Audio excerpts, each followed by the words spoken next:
Bonjour! Je voulais faire, ma vidéo, hein, sur le témoignage, contre Ty, hein, l'ancien Voxmaker, là, le chanteur de Starry Sky, du groupe, Starry Sky. Sauf que le témoignage a été supprimé, voilà, c'est ballot. Enfin le fichier n'est plus là, bon. Du coup, puisque Psychodélique a déjà sorti sa vidéo où il lit le témoignage, je vous propose une collab avec Psycho, une collab que j'ai décidée toute seule, il n'est absolument pas au courant, mais c'est pas grave. Donc voilà, comme il a diffusé le témoignage, je le lirai à travers sa vidéo. Donc merci en avance Psycho. On est parti. Donc on a, suite aux révélations de l'opération Mai 68, ce témoignage à l'encontre de Shindeai Starry Sky est ressorti. Et on va le lire, ce témoignage. Donc on va zoomer pour que ce soit plus cool pour Non. vous. Ouais, c'est un peu trop pas bien, droite. oui. Ouais. Dézoome un peu. Trop à gauche, je veux dire. Encore, ça passe bien, encore. qu'il y a une mise en page dégueulasse. Mais on va y arriver, on va y arriver. On va y arriver. Voilà. On va y arriver. À peu près, c'est parfait. Merci. Donc. Alors, j'y vais. Donc, hey, je rangeais mes affaires d'avant le Japon pour trier un peu. Pourquoi c'est vachement flou? Attendez 2 secondes. Ah bah oui, en 480, tu m'étonnes. Hop. Hey, je rangeais mes affaires d'avant le Japon pour trier un peu et j'ai retrouvé pas mal de cahiers jamais écrire pour réfléchir. Du coup, j'aimerais vous parler de ma pire relation amoureuse. Hashtag manipulation, hashtag abus de confiance, hashtag ça va mieux.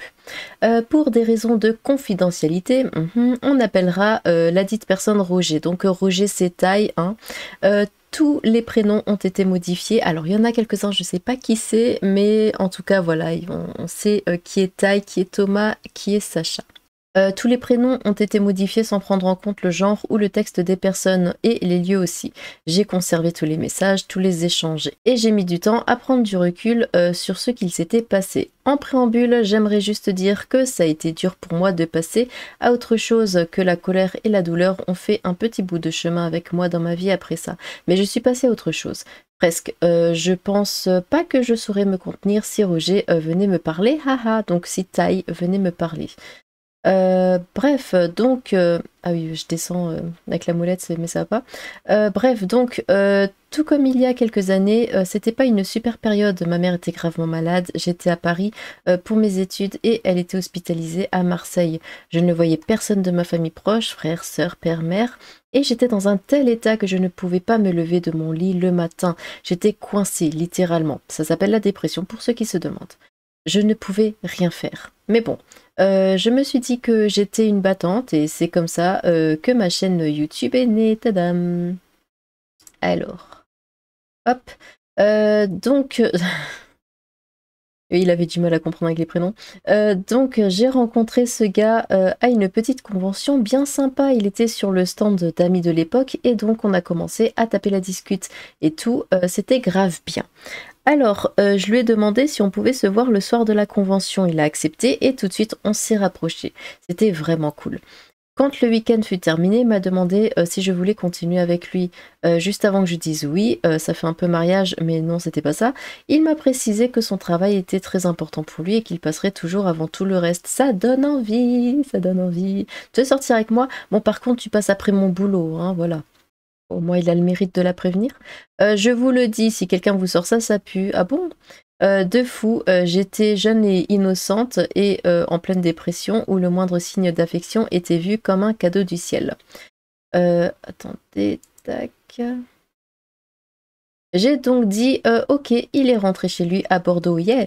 La première partie de notre relation s'est faite plus ou moins comme une relation à distance, normale, j'imagine. On se parlait sur Skype tous les soirs, on jouait à des jeux en ligne, etc. J'ai aussi, pendant cette période, rencontré l'un de ses collaborateurs, on l'appellera Samuel, donc là c'est Sacha. Je me suis beaucoup rapprochée aussi de cette personne amicalement, on se voyait parfois sans taille, Sacha habitait en Île-de-France, on discutait, c'était cool, je l'appréciais beaucoup, Sacha. Je vais vous donner une anecdote parmi des milliers d'autres pour vous donner une idée de la relation. Par exemple, Taï et moi on jouait à un certain jeu à cette période, jeu qui a lancé un concours de cover musical.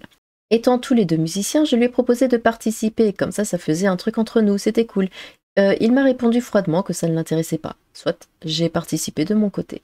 Et 2 jours après, qu'est-ce que je vois? Sans m'avertir évidemment, il a participé avec Sacha. J'étais choquée, sérieusement. Et en plus, ils ont gagné un voyage à l'autre bout du monde, un peu comme une lune de miel.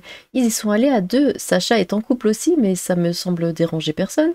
Je fais un peu la personne trop jalouse, mais sérieux, il m'a dit qu'il voulait pas participer et il gagne avec une autre. What the fuck? Mais pourquoi pas après tout, si seulement ce n'était qu'une anecdote isolée. Mais déjà là, ça va. Enfin, déjà depuis le début, quand la personne te dit par contre, tu seras pas prioritaire, enfin, je fais passer mon boulot et tout avant toi, avant même qu'ils soient ensemble, enfin, déjà ça va pas du tout.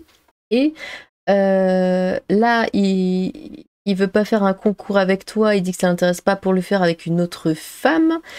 Il gagne et il part à l'autre bout du monde avec une autre femme. Et bon, bref. Mais notre histoire avance régulièrement. Tai montait sur Paris pour me voir et travailler avec ses collaborateurs, dont Sacha. J'étais toujours aux anges quand on se voyait environ une fois par mois. Mais la situation s'est dégradée quand il a commencé à attendre 1 mois et demi pour venir. J'étais toujours en dépression, mais ça s'améliorait, merci YouTube. Pourtant, il n'avait pas de raison sérieuse qui l'empêcherait de venir, et largement les moyens. Non, il connaissait ma situation, mon état, mais j'ai dû le supplier pour qu'il vienne, parce que moi, je n'avais pas du tout les moyens de prendre le train jusqu'à Bordeaux. Mais après, s'il voulait pas venir, peut-être parce que le trajet c'est chiant, tout ça, il aurait pu payer le billet pour qu'elle vienne. À Bordeaux. Surtout que je ne pouvais pas dormir chez lui parce que... Ah oui, pardon, oui. Parce que ses parents, jamais su si c'était vrai, moi il pouvait toujours dormir chez moi sans condition, pratique pour son boulot. Mais pourquoi après tout, c'est exceptionnel. Et c'est là que commence le début du chemin de pierre blanche des stupidités que j'ai acceptées. Alors j'avais eu vent de cette histoire. Bon, c'était des rumeurs, tout ça, mais c'est vrai qu'on m'avait raconté que Tai sortait avec une fille, mais qu'il était avec elle vraiment que pour son appartement qu'elle avait sur Paris, et que bah, du coup ça l'arrangeait quand lui devait aller sur Paris. Il avait un appartement, enfin un logement gratuit, et c'était la seule raison pour laquelle il était avec cette fille, c'est tout. Mais sauf que cette fille-là était vraiment amoureuse, et bon, ben, du coup ça me fait de la peine pour elle. Parce qu'il s'est juste servi d'elle, hein, il était là juste pour les services qu'elle pouvait rendre et puis c'était tout. Dans mon état, j'ai dû lui demander de me promettre qu'on se verrait au moins une fois tous les mois et aussi parce que dans ma conception d'une relation, c'était le minimum syndical. Il m'a dit oui, oui, je te promets, génial. Le mois suivant, il ne vient toujours pas. Quand je lui fais la remarque, sa seule réponse est mais j'ai jamais dit ça, t'as des soucis de mémoire. Première fois de ma vie qu'on me dit que j'invente des trucs. What the fuck dans ma tête. Du coup, je lui dis, eh bien, promets-le-moi maintenant. Alors, sa réponse, non, je n'ai pas que ça à faire. Ah, c'est beau l'amour. Je t'avais prévenu que le travail serait le plus important de tout. C'est vrai, ça on peut pas lui enlever, il lui avait dit. Notre relation continue d'avancer. Je lui rends de plus en plus service pour l'héberger ou pour l'aider. Bah oui, c'est à ça que tu sers. Ou pour l'aider à préparer plein de choses pour son travail. Je ne demande rien à part sa présence. Je l'aime et j'ai juste besoin de lui près de moi. Il l'a bien compris. De son côté, il m'a fait promettre de ne dire à personne, sauf ma famille, de cacher que je suis avec lui. Taille, il ne faudrait pas déplaire à ses fans, lol. À plusieurs reprises, il se prend vraiment pour une star internationale, hein, c'est dingue. À plusieurs reprises, il m'a menacé de me larguer si je le disais à certaines de mes amies. C'était à un stade où elle savait, mais elle ne me disait pas qu'elle savait pour ne pas me mettre en porte-à-faux avec lui. Sérieux. On avance un petit peu. On arrive 7 mois plus tard, je l'aide à préparer et à gérer des conventions en plus du reste. Arrive une convention où il a un problème technique nécessitant un déplacement par voiture. Ayant le permis et une voiture, contrairement à lui, je propose de l'aider en échange d'une place dans l'hôtel, l'entrée à la convention et le remboursement des frais essence payage. Juste pour pouvoir passer un peu de temps avec lui en échange de mon travail et ne pas perdre trop d'argent. Elle doit faire ça pour passer du temps avec lui. Et surtout, c'était même pas proposé à la base. Parce que déjà qu'elle l'héberge gratuitement, elle le conduit gratuitement, il pourrait au moins la dédommager. Parce qu'elle l'a dit, il n'avait pas de problème d'argent. Il n'y avait aucun dédommagement, c'est elle qui doit demander. Je me suis tapé une journée entière de route pour faire Paris-Bayonne avec Sacha. On a fait un arrêt à Bordeaux pour récupérer le matos de taille et lui-même. Dans l'absolu, c'était cool, ça me permettait d'aller en convention gratuitement et surtout d'être proche de lui. Cependant, ça a été l'ouverture à toujours plus. J'ai fait des milliers de kilomètres pour lui sans aucune reconnaissance, ni merci. Et je n'étais toujours pas membre de son groupe, donc invisible. Ce n'était pas faute d'avoir demandé ou de m'être investi, mais il valait mieux que je travaille en silence et discrètement. J'ai pu rencontrer d'autres collaborateurs, Harry, Maurice, Tariq et Noémie, entre autres. Donc apparemment Tariq, ça c'est Thomas. Bah, du coup, là c'est enfin, je sais pas lequel, mais donc on a MJ, Hermite, et je sais pas du coup qui est l'autre. Il y a peut-être Prune, j'en sais rien. Tout se passait toujours dans une bonne ambiance, au-delà du fait que j'étais invisible. J'ai aussi commencé à travailler en tant que cadreur pour taille, toujours sans avoir de réelle reconnaissance. Et bénévole bien sûr. Au stade où il mutilait mon pseudo par des Yoank, non, juste Johan. J'avance un petit peu. Un jour plus tard, en tant que taxi officiel, je dois aller à Nîmes en chargement plein, 3 personnes dans la voiture plus moi, sans taille, mais avec Sacha. Tout se passe bien, j'avais même demandé à quelqu'un qui s'y connaissait de revérifier les pneus. Tout se passe aussi bien que d'habitude. Le retour par contre, la chaleur fait qu'on a un accident. Ce jour-là, j'ai cru voir ma mort arriver, et on s'était promis tous les 4 de ne pas en parler publiquement sans l'accord des autres. Normal. Je rentrerai pas dans les détails pour cette raison, même si personne n'a respecté cette promesse sauf moi, oui, des personnes de confiance. Hein. Le fait est qu'on se retrouve à l'hosto avec Sacha et qu'on y passe la nuit. Le lendemain, je demande à Tai de me rejoindre chez moi parce que j'ai les images en tête rien qu'en fermant les yeux. État de choc, tout ça. Il refuse et c'est Sacha qui prend le téléphone pour lui dire un truc qui ressemblait à peu près à on a failli mourir alors tu vas bouger tes fesses, ok. Pour elle, il viendra. Bref, on rentre, il me rejoint le soir. Quand il doit finalement retourner chez lui, miraculeusement, sa mère accepte que je vienne aussi, que je dorme chez lui. Après cet événement, je suis revenue plusieurs fois et sa maman est vraiment une chouette personne. Dommage, on ne se reverra jamais. Après, il a emménagé chez moi, enfin, dans l'appart que mon père me prêtait gracieusement. Merci papa, même si tu ne liras jamais ça. Ça faisait 1 an et demi qu'on était ensemble, 1 an et demi à subir ça, mais comment elle a fait? Alors je sais, oui, l'amour, tout ça, mais quand même. Alors bon, déjà, jamais il a posé d'argent pour aider mon père qui payait toutes les factures alors qu'il gagnait correctement sa vie. On partageait uniquement l'argent pour les courses, comme si c'était les seuls frais de l'appart. Normal. Pas de merci à mon père, aucune reconnaissance, pour changer. J'ai commencé à cadrer la moitié de ses vidéos. Par moitié, je veux dire qu'il y avait une partie au moins qui était cadrée par moi dans chacune de ses vidéos à cette période. Je le maquillais, coiffais pour les conventions. Je réparais ses jeans troués, trop grands quand il le fallait. Non mais... Fais pas ça. Faut pas se réduire à ça, c'est... Faut se respecter un minimum. Je sais, l'amour, tout ça, mais faut quand même se respecter. Même live en pleine convention, oui, c'est arrivé. En plus de faire le taxi et préparer les choses et tout le reste, bien sûr. J'ai pris des centaines de photos pour lui, toujours dispo sur son Facebook et son Insta, sans crédit pour la plupart. Un jour, il avait besoin d'une deuxième voix féminine pour l'une de ses vidéos. Je me suis proposée. Normal, je suis littéralement à côté de toi. Je suis chanteuse. J'ai les compétences pour ce que tu demandes. La base, non? Je me suis pris un non, mais tu sais... Enfin, imaginez ça avec la voix de taille. Hein. Non, mais tu sais, je ne peux pas travailler avec les gens qui sont pas très bons ou très famous. Ah. Alors, reviens quand tu auras plus d'abonnés ou que tu chanteras mieux. Pas et, hein, ou. Donc, c'est soit tu chantes mal mais tu as des abonnés donc c'est très bien, soit tu chantes très bien. Donc, pour lui, la qualité, si elle a eu plein d'abonnés mais sans avoir la qualité derrière, c'est pas grave, il y a des abonnés. Non, mais qui sont pas très bons ou très famous. Et pourquoi en anglais? Enfin, oh là là. What the fuck, d'où tu sors ça à la personne avec qui tu es en couple sans filtre? Oui, mais enfin, ça t'étonne toujours? Déjà avec le coup du concours où il est parti à l'autre bout du monde avec une autre fille.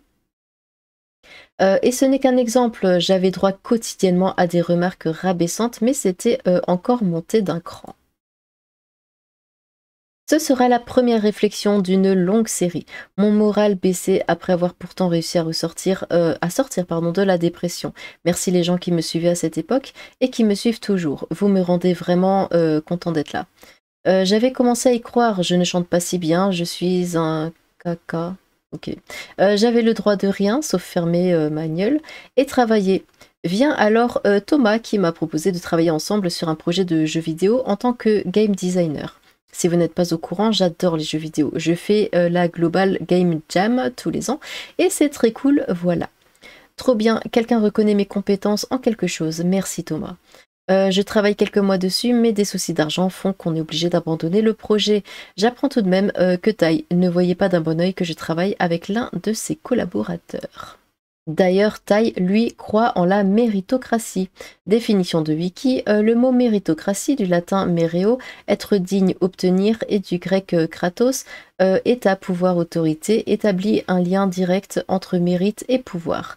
Ce qui veut dire que plus tu es méritant, plus tu as de pouvoir. C'est un sujet d'utopie-dystopie, car construire une société sur la méritocratie nécessite de définir ce qu'est être méritant. Et comme souvent, c'est quelqu'un qui le définit, donc ça devient une dystopie. La page wiki en parle bien, allez voir. Bref, je n'étais donc pas assez méritante pour avoir quelque chose en retour. Dans son sens à lui, ça voulait dire travailler sérieusement en étant à disposition et en étant important pour lui. Je travaillais beaucoup et sérieusement, mais je n'étais pas importante. Dommage pour moi, j'avais même pas le droit d'être créditée. Mais au bout, enfin, hurle, au bout d'un moment, hurle quoi. Enfin, je fais quelque chose. Te laisse pas faire comme ça. Alors je sais, l'amour, mais quand même, ça explique pas tout. Enfin, faut arrêter. Respecte-toi donc. Bref, les mois passent pareil, et là, mon père nous met un ultimatum, on doit payer le loyer ou partir. Tai préfère ne pas dépenser d'argent, surtout pour mon père, normal, et on commence à chercher un appart sans succès en Île-de-France, alors qu'ils en ont un déjà et qu'il y a juste à payer le loyer. Qu'est-ce que... Oh. C'est là que l'idée d'une colocation avec ses collaborateurs prend de l'importance pour lui. C'était un projet qui était discuté depuis un moment, mais il a pris la décision et tout le monde a suivi. La question était de savoir où. Personnellement, je voulais rester en Île-de-France ou aller plus au sud-est pour me rapprocher de mes parents. La décision a été prise d'aller à Caen. What the fuck, je vous aime bien les Canets, mais pourquoi j'ai accepté de m'exiler loin de tout ce que je connais, je ne sais pas. Donc on se met en colocation avec Harry, Maurice et Noémie. Ça a été difficile. Ces gens n'avaient jamais réellement habité sans leurs parents. Et du coup, ça devenait n'importe quoi. On a tous nos tics, et perso, je déteste qu'on touche ma nourriture, surtout quand je suis en train de la faire. Bref, je faisais de mon mieux pour respecter les gens, mais les gens, eux, ne faisaient pas d'efforts. De toute façon, les colocations, c'est un cauchemar. Ne vous mettez jamais en coloc parce que les gens, surtout avec des jeunes, surtout là qui n'ont jamais vécu seuls avant, qui étaient avec leurs parents quoi, parce que ça n'ira pas. Ça n'ira pas. Les gens pensent juste ouais c'est trop bien, on peut faire ce qu'on veut, on n'a plus les parents sur le dos et c'est un enfer à vivre. C'est ma mère qui s'était portée caution pour le logement et je payais ma part du loyer, mais je n'étais pas respectée. Il a fallu que je pleure littéralement pour avoir le droit à la chambre la plus grande, sachant que nous étions le seul couple de la colocation. Et Roger voulait... Ah oui, donc il n'y avait pas Prune. Et Roger et Taille, du coup, voulaient la diviser en deux pour agrandir son espace de travail pro. Rapidement, Taille et ses collaborateurs décident de se passer de Thomas et on ne doit plus lui parler désormais. C'est Taille qui décide maintenant. Noël arrive, on décide de se faire des cadeaux les uns les autres et de faire une sorte de petite fête. Maurice ne peut pas participer, alors je lui offre son cadeau en premier. Un livre de Steven Universe, c'est grâce à lui que je connais, donc voilà. Le soir arrive, je fais... oui, donc Maurice CMJ. Le soir arrive, je fais un gâteau, on mange raclette, donc trop bien. Vient le moment des cadeaux. Tai me passe un paquet et je me dis, tiens, c'est bizarre, on dirait celui que j'ai mis pour MJ. C'était le mien. Tai avait repris le paquet que j'avais fait pour MJ et avait glissé dedans un livre Steven Universe identique à celui que j'avais offert à MJ. What the fuck. Les années précédentes, on s'était offert des trucs entre 20 et 40 euros. Il m'a offert un livre à 3,40 € au même niveau que ses collaborateurs, ou même moins cher. Je me suis sentie trahie, genre vraiment. Les cadeaux que les autres de la colocation m'avaient offert étaient plus recherchés que celui que lui m'avait offert. Sérieux. Ça peut paraître futile, mais je n'avais jamais de cadeau de sa part ou d'attention particulière, alors que moi je lui dédiais une grande partie de mon temps et de ma vie. Non, c'est pas futile, parce que justement c'est là quand tu vois... Alors évidemment dans un couple, disons qu'il y a toujours une personne plus amoureuse que l'autre. Voilà. Il y a toujours une personne qui va donner plus d'attention à l'autre. Mais là, quand il y a une telle différence entre les deux, comme là, c'est pas la peine. C'est vraiment pas la peine. Peu de temps après, j'ai commencé à voir une psy. Elle a vraiment été cool et elle m'a permis d'y voir un peu plus clair, même si j'étais toujours dans le mode je l'aime, alors t'as vu, faut faire des efforts. Il se passe d'autres événements du même genre, j'étais jamais assez bien pour lui. Ce que je disais n'avait jamais de valeur. J'étais un morceau de caca qui traînait. J'avais pas le droit d'avoir d'émotions parce que si j'en exprimais, j'en faisais toujours trop. Arrive un dimanche soir, on venait d'avoir une conversation avec Harry qui permettait de mieux se comprendre et ça faisait du bien. Tai était parti en week-end avec Sacha pour voir les gens qui les suivent et faire une soirée. Et on était en train de ranger avec Harry quand il est rentré. J'ai passé une soirée pourrie. Pas la pire en parlant de taille, mais vous verrez ça dans la suite. Il est donc rentré et sans m'embrasser, il est entré dans notre chambre. Je l'ai suivi. Je savais que ça allait pas être cool. J'arrive un peu à lire les têtes et les ambiances. Donc je lui dis, en espérant me tromper de tout mon cœur, bah tu m'embrasses pas pour dire bonjour? Et là il me dit, Johan, faut qu'on parle. Mon cœur s'est brisé en 1000 morceaux. J'avais tellement mal. J'avais pas besoin de plus pour savoir ce qu'il allait dire. Johan, je ne suis plus amoureux de toi. Pleure. Je te laisse le choix, si tu veux, on peut continuer notre relation jusqu'à ce que l'un d'entre nous trouve quelqu'un d'autre. Pété de rire. Ah, mais l'irrespect jusqu'au bout, c'est incroyable.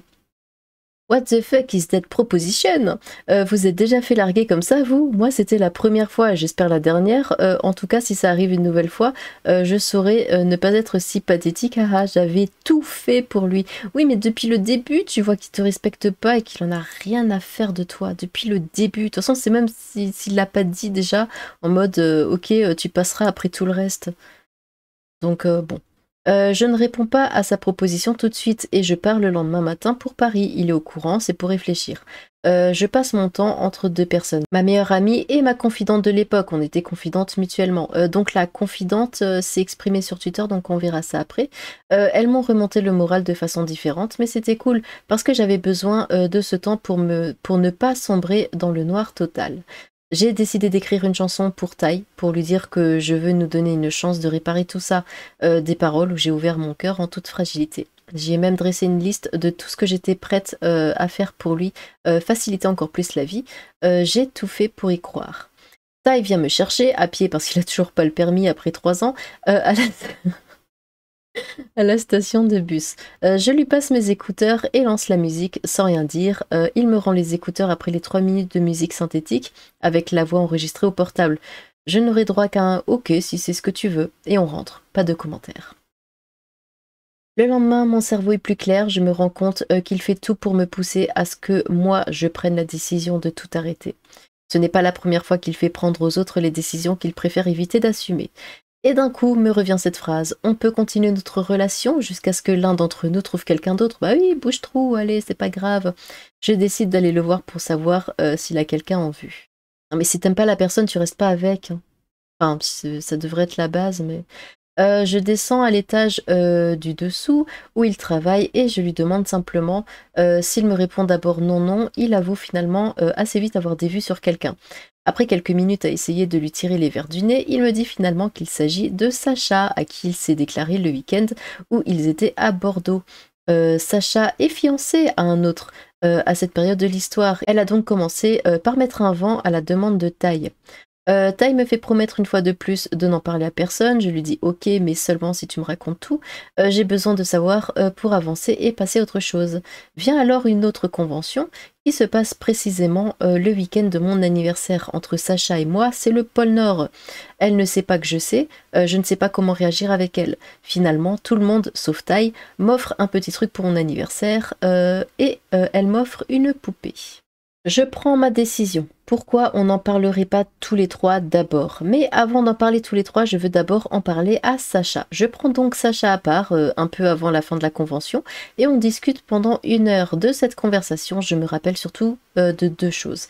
Quand Sacha a refusé les avances de Tai, ce dernier lui a répondu qu'il préférait alors la virer du groupe plutôt que de la voir tous les jours alors qu'elle lui met un vent.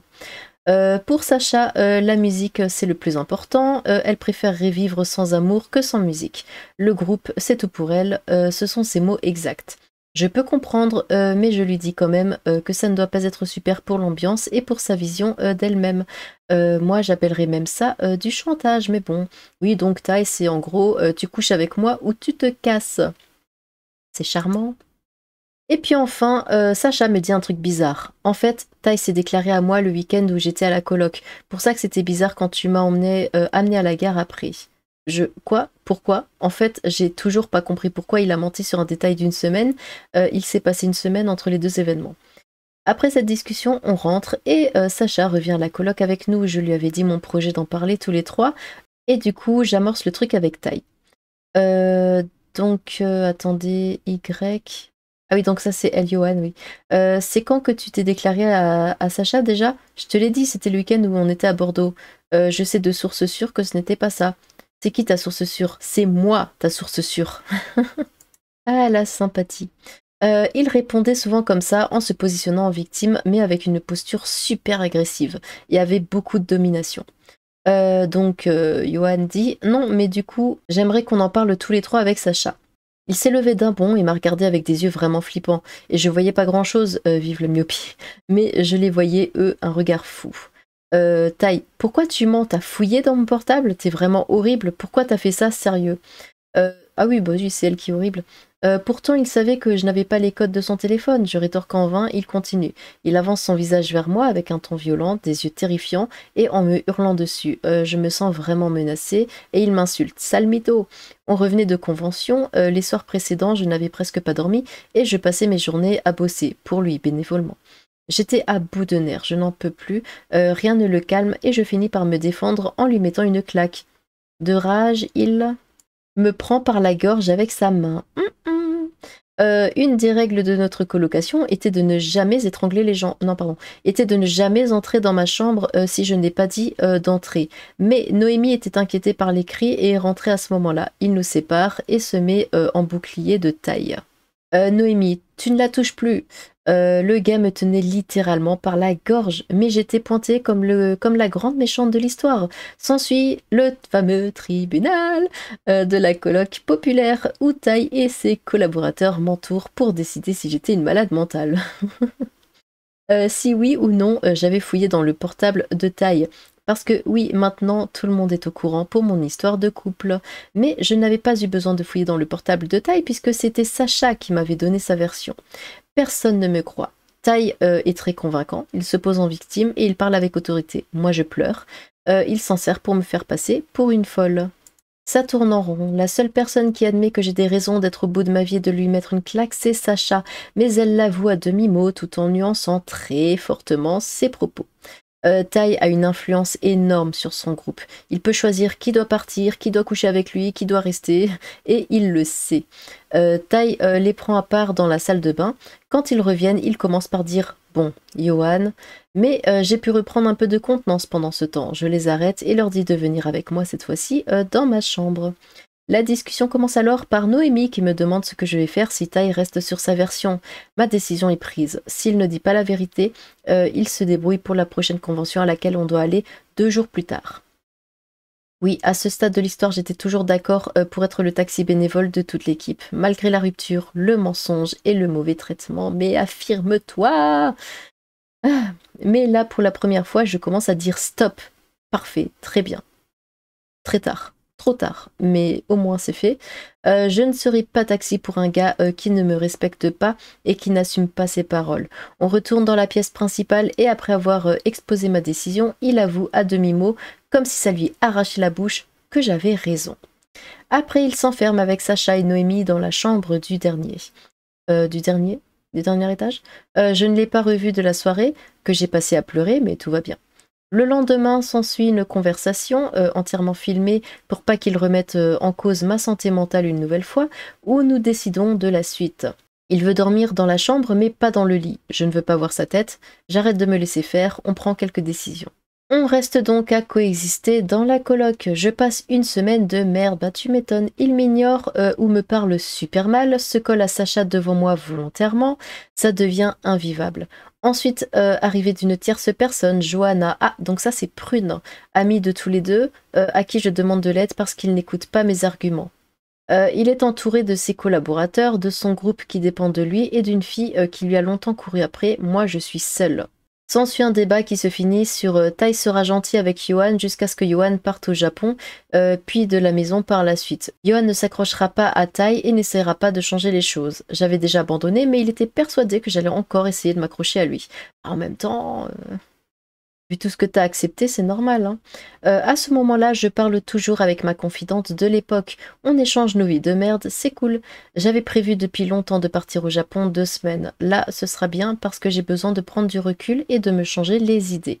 Ma confidente me promet de venir m'aider à faire mes cartons quand je reviendrai du Japon. Je déteste faire des cartons, alors je suis contente de l'aide. Vient le jour du départ. Moi, j'adore faire les cartons. Bref. Je pars donc au Japon pour 2 semaines. J'ai passé un super séjour. Mes parents me proposent de partir avec eux 1 semaine. J'accepte, ayant quitté mon job à Caen pour repartir à Paris. Après, j'étais censée emménager en colocation chez ma confidente, mais tout ne s'est pas passé comme prévu. Lorsque je suis revenue du Japon, j'ai trouvé une ambiance toute pourrie. Ah, parce qu'elle était bien l'ambiance avant? Les gens m'ignoraient au maximum. Ma confidente ne m'a finalement pas aidé à faire mes cartons, enfin à peine. J'entendais Tai lui dire des choses comme « Je suis vraiment désolée que Yohan ne soit pas là pour toi. Franchement, je trouve ça dégueulasse qu'elle te laisse sur le côté. C'est pas comme ça qu'il faut traiter les invités. » Oui, oui, oui, oui, on en parle de ta façon de traiter tes copines. Pourtant, ma confidente était venue là pour m'aider à faire les cartons à la base. Mais Tai, qui commençait à bien la connaître, lui avait parlé. Il l'avait définitivement fait passer du côté anti-Yohan, comme tous les autres de la coloc. Il faisait ça à chaque fois que quelqu'un s'opposait à lui. Tiens, comme avec un certain Thomas. Il discutait avec ses collaborateurs et les montait contre lui. Mais cette fois, c'était moi. De toute façon, avec ce genre de personnes, avec Tai, t'es sûr que s'il se comporte comme ça avec d'autres personnes, tout le temps, t'es sûr qu'au bout d'un moment, ça va tomber sur toi. Parce qu'il n'y a pas de raison. Le compagnon de ma confidente m'a envoyé un message pour me dire qu'il ne désirait plus que nous réalisions une coloc ensemble. J'ai perdu tous les amis et connaissances qu'on avait en commun. Mais j'ai aussi retrouvé tous mes vrais amis qui ont vraiment été présents pour moi quand je suis revenue à Paris. J'ai reconnu mes vrais amis qui ne se sont pas laissés avoir ou qui n'avaient pas d'intérêt professionnel avec Roger. Ça m'a saoulée, j'ai bloqué tout le monde, je ne réponds plus à personne de ces gens pour ma propre santé mentale. Depuis que je suis partie refaire ma vie au Japon 1 an, c'était génial. J'ai fait des rencontres, des concerts, j'ai travaillé beaucoup. Bref, je suis revenue dans la vraie vie. Une vie qui ne tourne pas autour de Tai ou tout ce que je pouvais faire pour lui. Mes fans m'ont aidé. Merci à ceux, surtout celui parmi vous qui m'ont aidé d'une façon ou d'une autre cette année. Vous gérez. Je suis maintenant lucide sur la vraie nature de ce gars et ça craint, mais je suis passée à autre chose, à une vie enfin normale, j'avais besoin de sortir tout ça. Alors faites attention à vous, prenez du recul, tombez pas dans des relations abusives qui n'en valent pas le coup. C'était très difficile de s'en sortir, j'ai beaucoup souffert et j'ai presque tout perdu, alors profitez de la vie. Bien, voilà. C'est beau, hein? Et sympathique ce taille. Bon, ben merci Psycho. Pour le texte, nous allons voir du coup Kochan qui dit « Ce témoignage est vrai, désolée d'avoir mis le temps ». Donc elle, c'était la confidente. Hein. Désolée d'avoir mis le temps pour ouvrir ma bouche, j'étais l'amie confidente en question. J'ai vécu 2 bonnes années et 2 autres, Covid inclus, avec des troubles psy que je me trimballe encore. J'ai aussi chassé ces gens de ma vie pour ma santé mentale. Évidemment, étant donné la nature privée de certaines histoires et même si je me suis soignée et que j'ai pris beaucoup de recul, je m'abstiendrai d'en rajouter. Je présente mes excuses sincères aux quelques personnes que j'ai blessées directement ou par mon comportement. J'ai été manipulée d'une violence incroyable et j'ai eu droit depuis à pas mal de séances psy pour comprendre que j'étais aussi une victime. Évidemment, personne ne m'a jamais appelée pour prendre des nouvelles. Bref, c'est très compliqué d'en parler pour moi. Et je préfère largement qu'on me soutienne pour mon travail plutôt que pour les quelques conneries que j'ai fait dans ma vie. Je suis en paix avec moi-même et ça a été un long chemin pour en arriver là. Pensez bien qu'en tant qu'artiste, ayant travaillé pour eux pendant 4 ans, j'ai mes propres griefs, mais je ne cours pas après les dramas. Et si je dois parler un jour, oui, parce que c'est encore douloureux, de propriété intellectuelle bafouée, volée et réutilisée sans rémunération, oui, parce que ce qu'il s'est passé avec ce fameux photographe, Starry Sky avait volé ses photos pour en faire des posters, tout ça, ils ont fait la même chose avec Kochan, hein, ils se sont aussi servis de son art gratuitement. voilà, comme elle dit, voler, réutiliser sans rémunération. Parce que c'est une mode hein, chez eux. J'en causerai directement sur mon compte artiste. Les moutons peuvent commencer à se désabonner, j'en ai strictement rien à battre. Donc voilà, c'est beau, hein. Alors, sur le compte de taille, du coup, bon, apparemment, pour l'instant, ça va plutôt bien pour lui, hein. Il fait des concerts, tout ça, tout se passe très bien. Pas de live cette semaine exceptionnellement. En revanche, on se retrouve mardi prochain pour un live spécial. Par contre, dans les commentaires, ici, bon, ça lui rappelle un petit peu ce qu'il a fait. Vous êtes tellement foutus. Du repos pour un live spécial la semaine prochaine. On prend bon courage. En fait, on sait que ça va charbonner. Dire que j'étais fan avant. Ah ouais, il vous a pas manqué votre coach. Vous avez pris une assurance au cas où il vous casse? Opération mai 68, mai 68.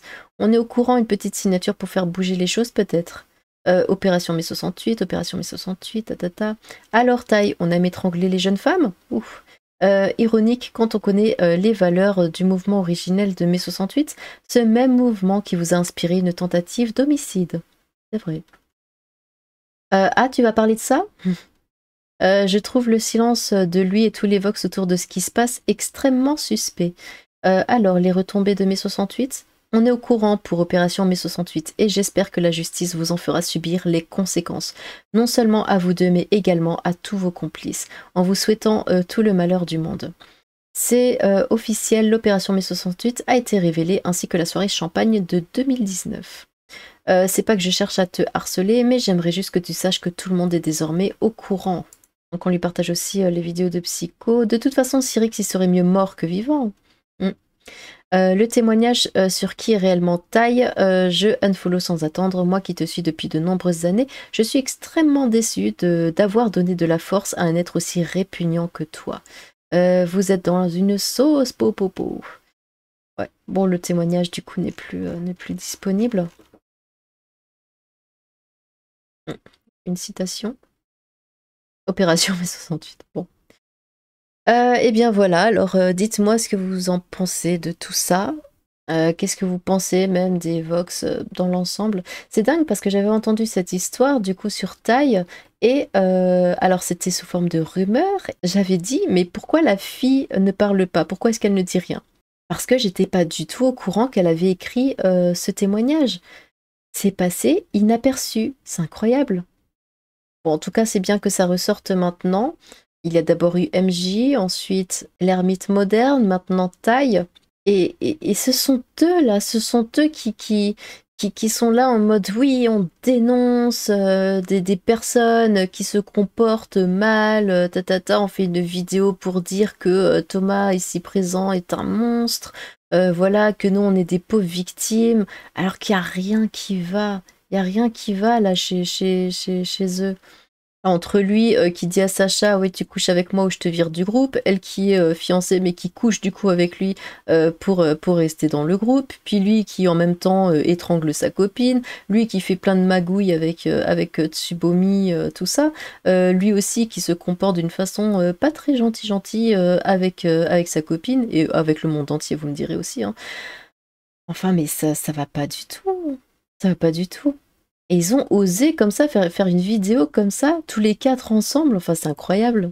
Alors qu'ils sont tous tellement malsains, là c'est limite le mal incarné, quand on les met tous ensemble, ça devient le mal incarné, c'est incroyable.